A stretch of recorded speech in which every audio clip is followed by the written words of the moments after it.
everybody, welcome along to episode 71 of Percussion Discussion. Please check out our social media. You can find us on Facebook, Instagram, Twitter, and of course our fantastic YouTube channel. Here you will find all of the videos, past and present. Please subscribe to these. It really does help us get the word out there and get our interviews far and wide. So if you could do that, really appreciate it. If you prefer to listen on the go, then you can find all of our conversations in podcast form. You can find those on Spotify and on Apple Podcasts. So if that's your thing, download it, listen where you want. And if you could leave us a review as well, again, that really, really helps us. So on to today's guest, a gentleman with one of the most important surnames in the whole of drums and percussion. The third generation of an incredible family who has changed the face of drums and percussion. I think you'll agree. He now has his own fabulous WFL III brand of drums. Gives me incredible pleasure to welcome the wonderful Bill Ludwig III. So Bill, thanks so much for doing this. Really appreciate you giving up your time. Thank you. Thanks for having me. Oh, it's my pleasure. And before we get into it, I have to thank our mutual friend, Adam Parsons, for setting this up. So thank you, Adam. Yep. Thank you, Adam. He's a good guy. He really is. Yeah. So obviously there's so much to talk about with you, Bill. We're going to get onto your own fantastic brand of drums very, very shortly. But there's one thing, as soon as I found out that we were going to be talking, my brain goes into overdrive. And the first thing I thought of, how old were you before you became aware of how important your surname is in the name of drums, you know, in the world of drums? I mean, it's the most famous name in drums, full stop, I think. True. Well, I was actually quite young, and I didn't really, it's not like something that I just went, oh, wow, that's an important name. My mother and father would always take me to concerts and the Dave Brubeck Quartet and Buddy Rich backstage and things like that. I kind of started to get a feel for it then. That was second or third grade. And then I started working in the factory in third grade doing opening mail on Saturdays. Dad would take me in, give me a huge stack of mail, open it, stamp it received. And when I was done with that, I got to play with the switchboard, which had a headset and the lights and the cords. And I thought that was the coolest thing I'd ever seen.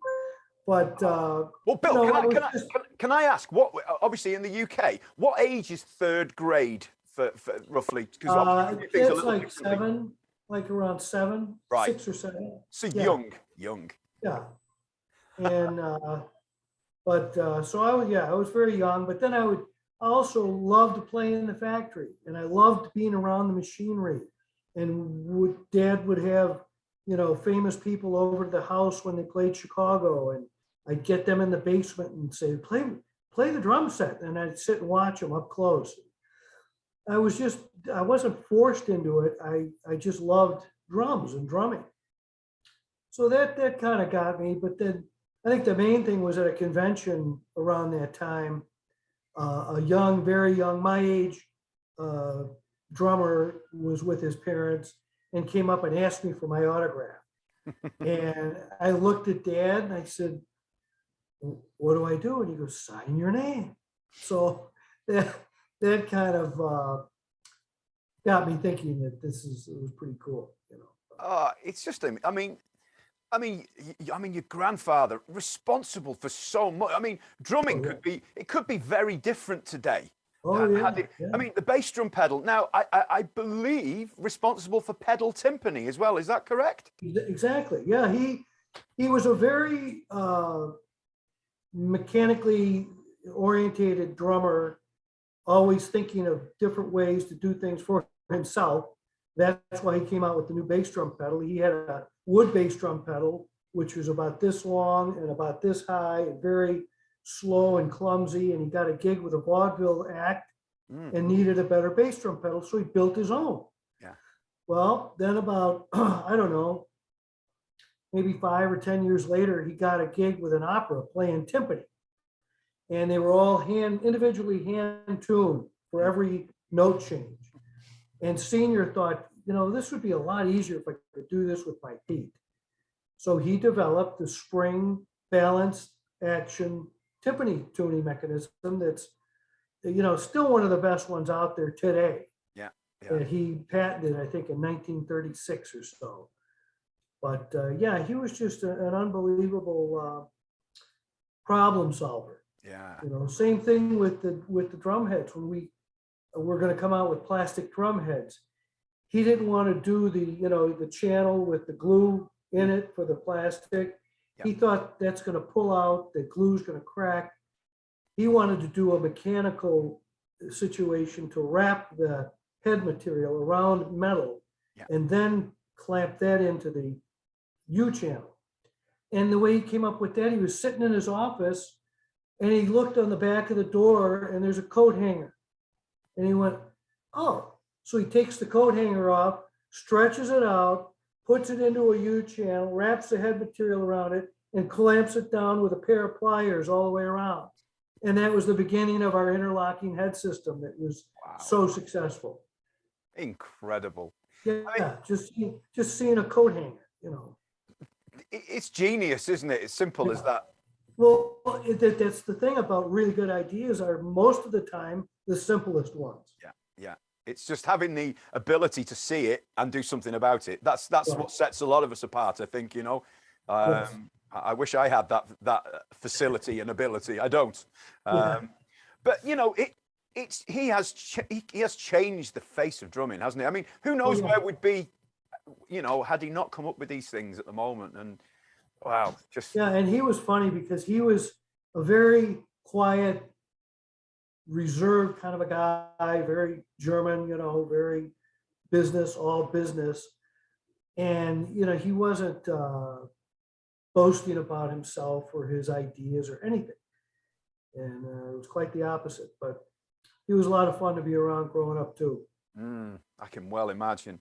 So as far as your interest in drums, did you, I assume you got playing pretty early on with everything that was happening? Yeah, it was, like, excuse me, when I was 6 years old or so, as I said, I'd seen the various drummers in the basement playing the kit, and I'd go down and I'd play on it a little bit. And Dad said, well, if you want to be a drummer, you got to take lessons. And I said, okay, I want to be a drummer. Let me take lessons. So next thing you know, I have this drum instructor coming to the house. Dad introduces me to him. His name was Herman Wigman.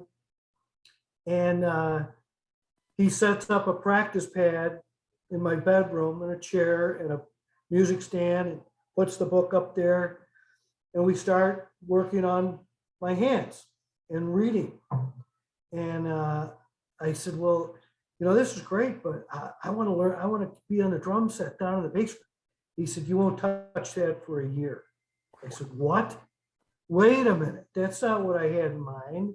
And, so he really brought me up right to learn the rudiments and reading music. Then Dad took it to the next level and said, well, you really should take piano lessons. Right. I said, I don't want to take piano lessons. You have to. So I had to go through that for a year. But I got that behind me, and piano didn't stick with me too much. I went right back to the drums and started playing, playing on the drum set along with music. I'd have headphones on with rock and roll, of course.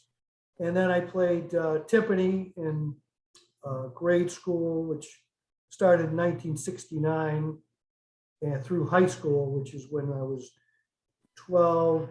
13 years old to 17 years old.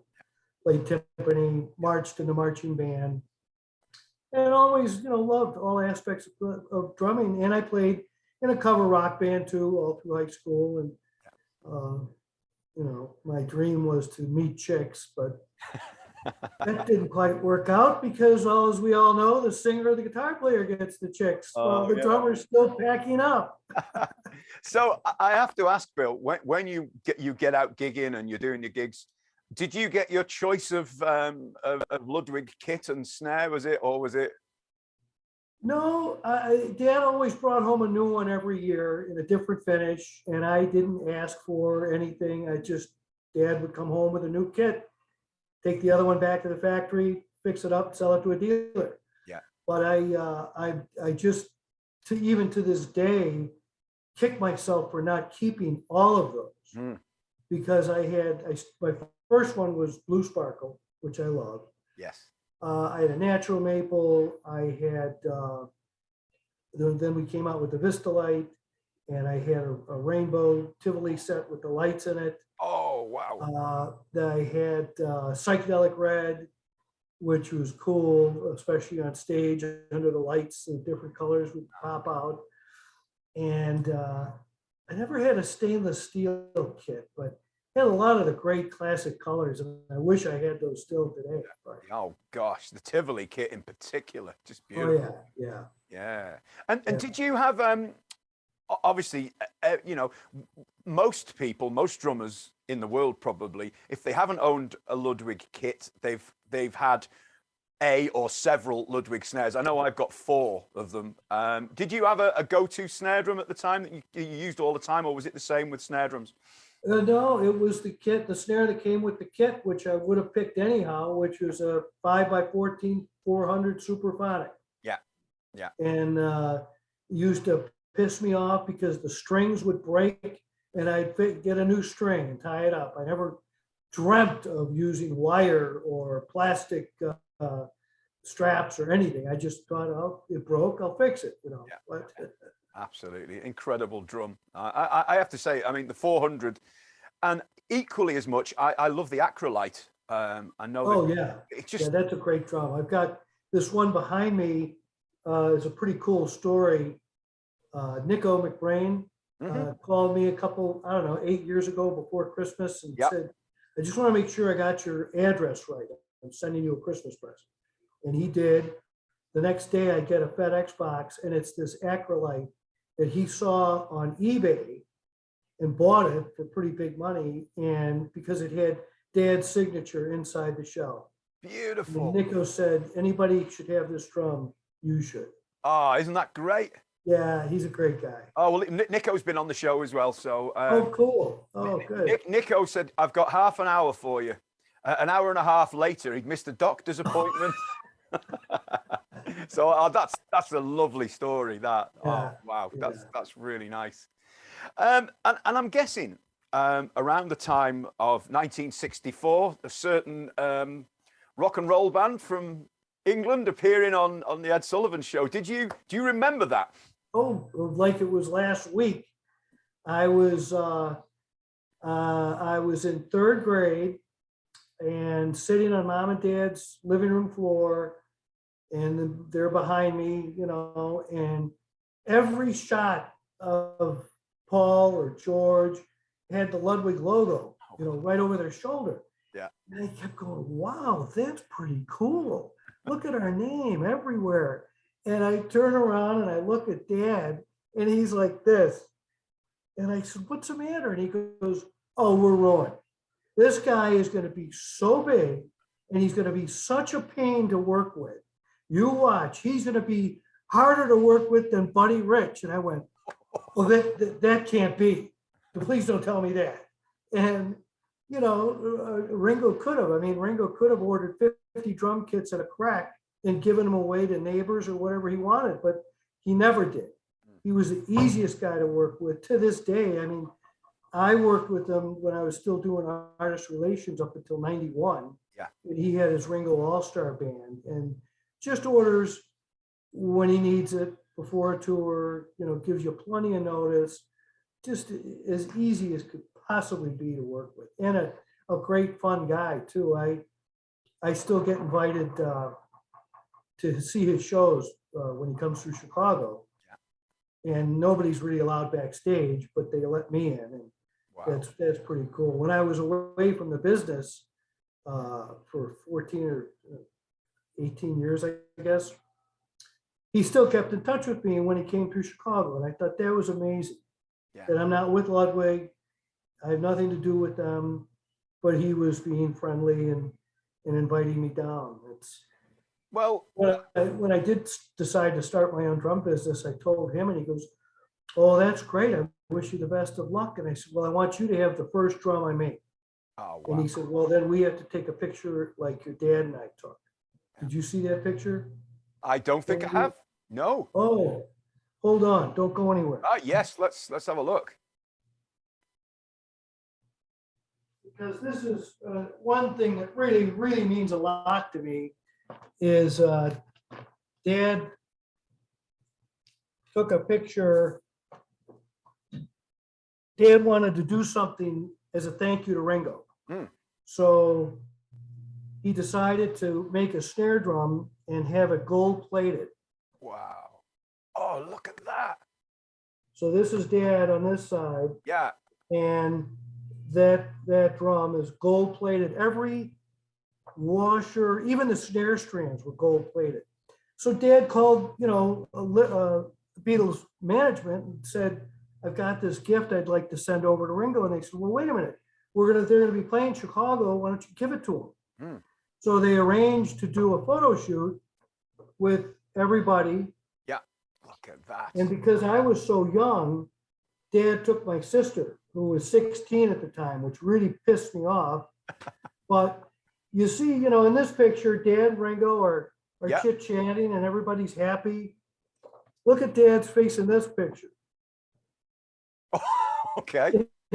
In between photos, I guess McCartney had leaned over and said to my sister, "Hello, love, how about dinner after the show?" And Dad went, "No!" So that's the picture he was talking about. And when I did come out with my new line and made the first snare drum, Ringo took this picture with me. Oh, that's magnificent. So to have my father and Ringo and I just really, really means a lot to me. Yeah. I can understand that. But I think, it speaks volumes about Ringo, but it also speaks volumes about obviously the way you've treated Ringo as well and the way you've helped him over the years, So Well, good on. yeah, thank you. We were, my grandfather and father brought me up with customer service, quality product, and everything else will come together. Yeah. And that's the way we ran Ludwig, and that's the way I run my life and my business now. Yeah. And that's why people are just blown away with me when they, dealers or customers say, "Well, I can't believe I called you and you answered your phone." And I said, "Well, it rang. What do you want?" People are so used to having to hit one to get this department or hit two to leave a message. And it's like, no, just, customer service. Yeah, but as it used to be, and as it still should be. I think. Yeah. So that was another job I had at Ludwig as I got older. I worked in different departments every summer during school. Sure. And I was in the customer service phone department one summer. And when there was about 8 of us, and when all those phone lines were busy, it would ring into Dad's office, and he'd answer the phone. And then the dealer goes, "Who did you say this is?" "It's Bill Ludwig. How can I help you?" "You mean the Mr. Ludwig?" "Yes. How can I help you?" And they get so flustered they forgot why they called. Oh, isn't that just incredible? It really is. Yeah. Which brings us swiftly on to your new line of drums, WFL III. You can see a few of them in the background. Now, these you've kind of you've gone old school on these, back to 3-play after all the different configurations that are seemed trendy and relevant at the moment. You've gone almost back to basics. Well, absolutely. That's exactly what I did. When 8 years ago, I moved out of the city of Chicago to the suburbs so my daughters could have a good high school to go to. And at the same time, I lost a job. I was working office jobs when I was away from the drum business, which I hated. But at any rate, I lost a job, went through a divorce. So now I have 2 young daughters and no job. And we're unpacking things in our new place, and I'm hanging pictures. And I just really said out loud, "Well, Bill, now what are you going to do? You know, what's your next trick? And I looked at this picture of my grandfather I just hung, and he was in the factory testing drums, and he looked so happy and so proud. And I thought, for some reason, I took it off the wall and looked on the back. And in my father's handwriting, it says, "Senior starting over." And I looked at the year on the front of the picture, and I figured out he was 59 when he started over. He sold the company. He started over with WFL Drum Company at the age of 59. I was 59. I thought, if he can do it, I can do it.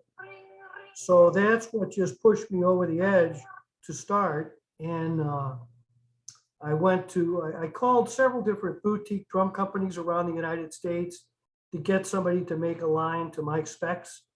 And I wasn't getting real far. And a friend of mine said, call Mike Dorfman at Trick, who I know, and he's 30 minutes from my house. So I called Mike. I went up to have lunch with him, and he said, sure, I'll help you do that. And immediately, you know, he's a metal engineer. Immediately he said, oh, I laser cut all the holes and the bearing edges on the aluminum shell snare drums. We can laser cut the 3 as the vent hole. And I said, I love it. And I thought it looked cool, but it turns out it's a bigger venting area, gives the bottom head a snappier snare response. Yeah. So it actually is functional as well. And, you know, everybody loves those. And the 3 is cut through the shell. Oh, wow. Look at that. Yeah. Isn't that gorgeous? And this is a hand-painted aluminum Bel Air, we call it, after a famous car over there. Of course. But that 3 actually does give it a better snare response. And then after the aluminum shell snares, the next logical choice was going to be coming out with a wood shell snare drum. So I started looking what the market was doing. I went to dealers, I went to some small drum shows, and everybody was doing 6-ply, 9-ply, 12-ply, babinga, and this and that, and all sorts of crazy stuff. And that's when I said, no, I want to go back to thin, resonant, 3-ply shells, maple, poplar, maple with a support ring. Yeah. And that's what I did. And then when I came out with the kits, it really surprised me because people would play them at a show or at a dealer, and within 10 seconds, they'd stop and go, the classic sound. And I'm like, exactly. Yeah. So, but they love it. And to this day, I really get a kick out of, like, when I go to see one of my endorsers at a concert, and the sound guy comes up to me at sound check and thanks me. I said, for what? He said, these drums are so easy to get dialed in. We're done at sound check within 5 minutes. Thank you. Yeah. Okay, cool. It just shows, doesn't it? The old saying, if it's not broke, don't fix it. Exactly. Exactly. And everybody was really, and still is, you know, excited and anxious to see and try the thin wall shells. And they're beautiful. Oh, they certainly are. I mean, you know, I've been watching lots of footage of them being played by some of your endorsees or endorsers, whichever way you look at it. And they look amazing and they sound beautiful as well. But the snare drums, is it the 1909 snare in particular is breathtaking. It really is. I love aluminium snare drums anyway, but that. Oh yeah, yeah. Oh wow. Well, do you know the significance behind that model number? I don't. 1909 was the year my grandfather started Ludwig Drum Company. Of course, yes. And then the wood shell drum is the 1728N. 1728 North Damon was the address of the factory in Chicago. Beautiful. Isn't that just a gorgeous tribute, though, to to your grandfather? Thank you. Yeah. Amazing, beautiful tribute, and you know, wonderful drums. And now, obviously, the majority of the people watching this will be over in the UK. Are they available in the UK? Well, yes. I mean, but they would have to be direct ordered from our website or through a dealer in the US, like, you know, Sweetwater or, Yeah. excuse me, Thoman carries some of the snare drums, Okay. but they're not stocking kits yet. Right. So ADC Percussion up in Liverpool, Yes, Andy. Yes. Andy has some snare drums, but Andy could also order a kit for you too, if they wanted to. Brilliant. And we're trying to expand our dealer network in the UK, well, all over Europe actually, but it's, okay, bye, there goes my daughter. Hi. So we're trying to expand our dealer network, but right now, with, you know, between the economy and the dollar value and COVID, it's been a little bit of a struggle. Yeah, it's kind of the But worst. they could definitely order them from us directly.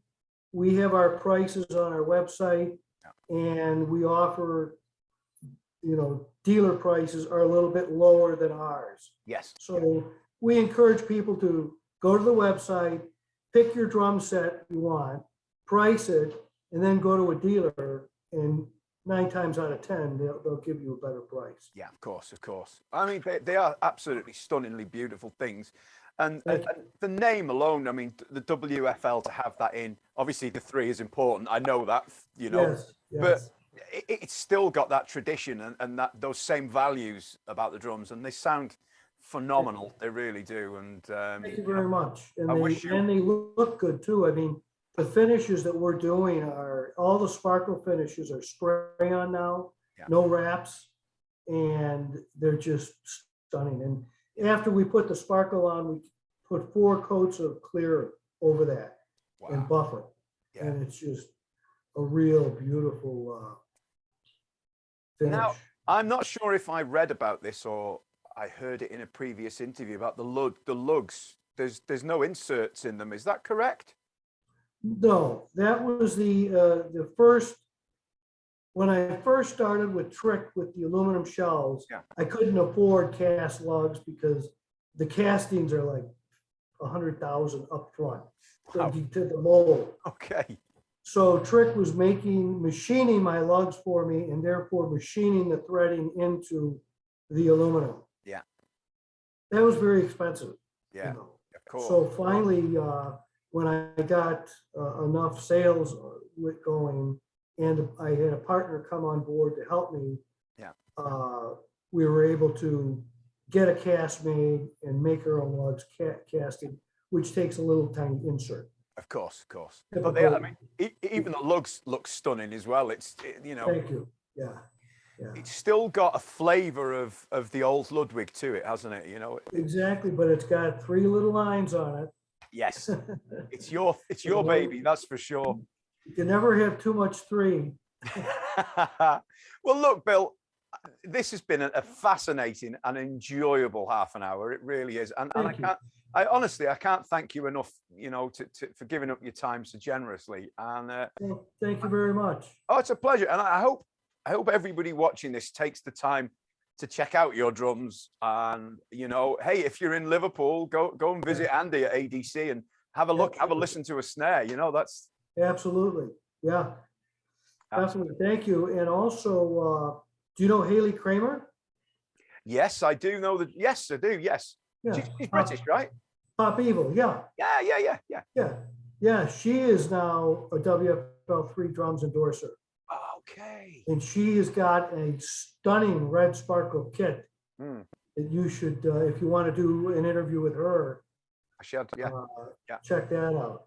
That will be good. Look, thanks so much, Bill.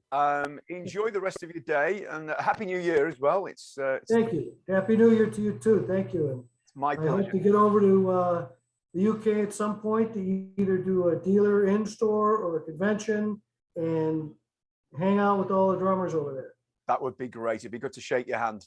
Thanks so much, Bill. Take care. Take care. Bye-bye now. Bye-bye. Bye-bye.